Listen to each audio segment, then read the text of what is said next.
চারপাশ থেকে পুলিশের গাড়ির শব্দ। শাহেদ প্রাণপণে দৌড়াতে শুরু করল। তার বন্ধুরা তাকে ফেলে পালিয়ে গেল। শাহেদ একা এক অন্ধকার জঙ্গলে গিয়ে ঢুকল। পেছনে পুলিশের বাঁশির শব্দ আর কুকুরের ডাক। সেখানে এক কর্দমাক্ত গর্তে পড়ে শাহেদ স্তব্ধ হয়ে বসে রইল। তার বুক ধড়ফড় করছে।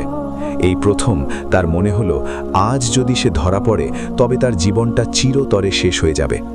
ঠিক সেই চরম বিপদের মুহূর্তে শাহেদের কানের কাছে ভেসে এলো এক অলৌকিক শব্দ। জঙ্গলের সেই নিস্তব্ধতায় সে স্পষ্ট শুনতে পেল তার মায়ের কান্নার আওয়াজ।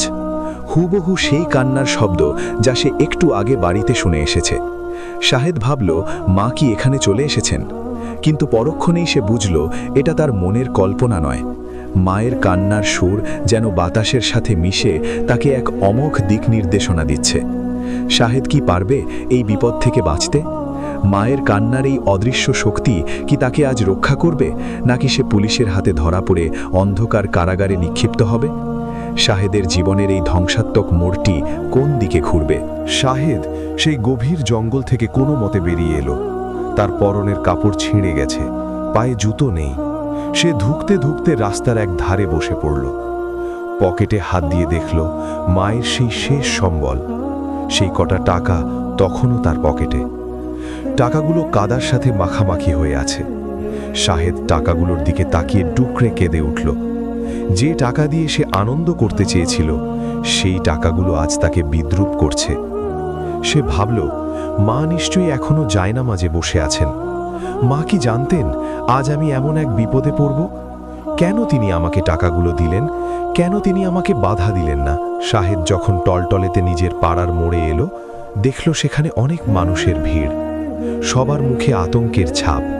শাহেদের বুকটা ধক করে উঠল। সে ভাবল, পুলিশ কি তবে তার বাড়িতে হানা দিয়েছে?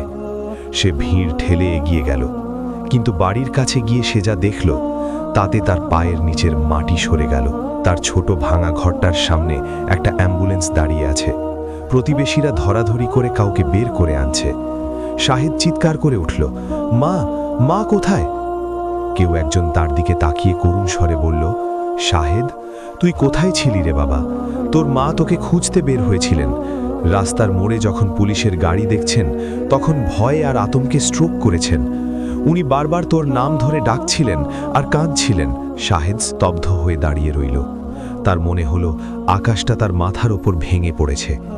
সে অ্যাম্বুলেন্সের পেছনে দৌড়াতে শুরু করল। মা, মা কথা বলো, আমি ফিরে এসেছি মা, আমি আর কোথাও যাব না। কিন্তু মা